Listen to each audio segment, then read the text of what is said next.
আমার ভয়েসটাই শোনা যাচ্ছে? তবে চলুন আজকের মতো শুরু করা যাক। জীবনে যদি কিছু করতে চাও তাহলে প্রেম না, পরিশ্রম করো। ঠিকই ভাই, আপু যে এই যে একটা গোল্ডেন কালারের ঘড়ি কিনছে দেখতেছেন, পুরা স্বর্ণের ঘড়ি।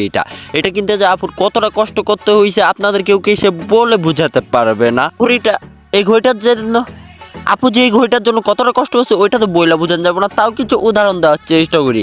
রাস্তাঘাটে ঝোপ ঝাড়ে এমনকি পাত খেত ছাড়ে নাইকা, এত পরিমাণ কষ্ট করছে এই ঘড়িটা কেনার জন্য। সাথে সাথে রাস্তাঘাট পাটচাট সব জায়গায় গিয়ে আপু কত বড় বড় দুইটা মন বানিয়ে ফেলেছে, দেখতে পারতেছেন না? তাই আমি আপনাদেরকে একটা কথা বলতে চাই, যাই করেন নাকি আপুর মতো মন দিয়া করবেন। চাইলে 42-এতে 40 হয়ে যাক, এমনকি 1 কেজিতে 5 কেজি হয়ে যাক, তাও মন দিয়া কইরে। আর ভাই কালকে একটা ইন্ট্রো ক্রিয়েট করছিলাম, ভিডিওর মাঝখানে ইন্ট্রোটা দিয়ে লাভ নাই, এখনই শুরুতেই দিয়ে দেই। আর ইন্ট্রোটা কেমন হয়েছে সবাই কমেন্ট বক্সে জানাই যাইবেন। তাহলে চলুন আগে ইন্ট্রোটা দেখে আসা যাক।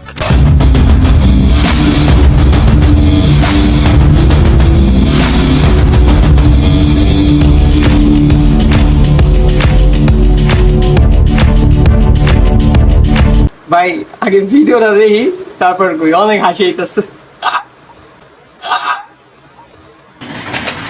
আরে ভাই আপনারা ভাবতেছেন এইগুলা হইলো কেমন হাসি? আরে ভাই এগুলা বললেন না, কারণ আপনারা হয়তো ভুলে গেছেন সব মানুষই হইলো আল্লাহ তাআলার সৃষ্টি। আরে ভাই বিশ্বাস কর, আমিও বলতাছি তোর হাসিটা অনেক সুন্দর, কিন্তু বাস আর কখনো হাসিস না।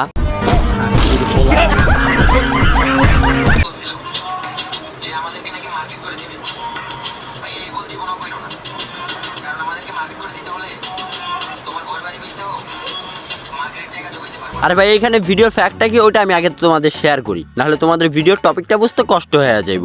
এখানে ফ্যাক্টটা হইতাছে, তোমাদের মোবাইল টিকটক ডাউনলোড আছে না? তোমরা জানো এখন আরেক টিকটকার এক টিকটকারকে পোদ মারা শুরু করছে। আগে রোস্টাররা একমাত্র টিকটকারদের পোদ মারতো, এখন টিকটকাররাই টিকটকারদের উত্তা করে পোদ মারতে আছে। আরে ভাই এইখানে মেন ফ্যাক্টটা হইতাছে কি জানো? এখানে হচ্ছে কন্ট্রোভার্সি থাকলেই তোমরা জানো ভিউজ আর ভিউ। আর এই যে স্ক্রিনে এখন তোমরা একটা ম্যাগি লুডুস আর একটা ধলা আলমকে দেখতে পারতাছো, সবগুলাই দেখলেই তোমার মনে হইতে পারে এগুলা হইতাছে 1 নাম্বার বাইঞ্চোদ, কিন্তু আসলে এইগুলা হলো বাইঞ্চোদ। আবার এই টিকটকার বাইঞ্চোদ আরেক টিকটকার বাইঞ্চোদকে ঠেট দিছে যে ওর পুরা বাজার মার্কেট নিজে করে দেবে। এই বাইঞ্চোদে আবার যারা বাজার মার্কেট করার ঠেট দিছে, ওই বিপরীত বাইঞ্চোদ যারে ঠেটটা দিছে সে আবার রিপ্লে দিয়ে দিছে। এই ভুল জানি কখনো না করে, কারণ তাকে মার্কেট করে দিতে গেলে নাকি তার পুরো ফ্যামিলিকে বেচে দিতে হবে। আবার তারপরে আমাদের কিং ভাইয়ের মাথা পুরো গরম হয়ে যায়। এবার দেখি আমরা কিং ভাই কোন রিপ্লে দেয়। ঠিক আছে দে তো, এটা হইব তো?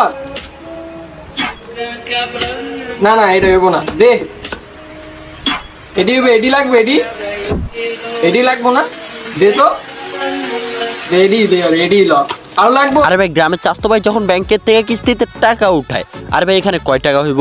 10,000, 20,000, 30,000ই ধরলাম, তার বেশি তো বাপের জন্মও চাইবো না। এই 30,000 টাকা নিয়ে এই ভাব, আরে ভাই তোদের মতো কাপড় ব্লগারদের নিয়ে আর আমরা কোথায় যাইবো? আরে ভাই কোশ্চেন না আপনারাও কোশ্চেন একটা ভুল। যদি প্রথম থেকে কাপড় ব্লগ শুরু করতেন তাহলে আপনার কাছে ওই 30,000 টাকা থাকবে। আর ভাই আপনাদের কি বলবো, আমিও তো এই ভুলটা করে ফেলছি, প্রথম থেকে কোনো কাপড় ব্লগ করি নাই, না হলে আজকে আমার পকেটেও ক্যাশ 30,000 টাকা থাকতো, আমিও একটা গেমিং সেট আপ বানাইতে পারতাম। আর ভাই থাক, গেমিং সেট আপটা তো বানাইতে পারলাম না, সমস্যা নাই, সামনে এই রোস্টিং বাদ দিয়ে আমাদেরও কাপড় ব্লগ করতে হবে, তাহলে পকেটে 30,000 টাকা নিয়ে ঘুরতে পারবো।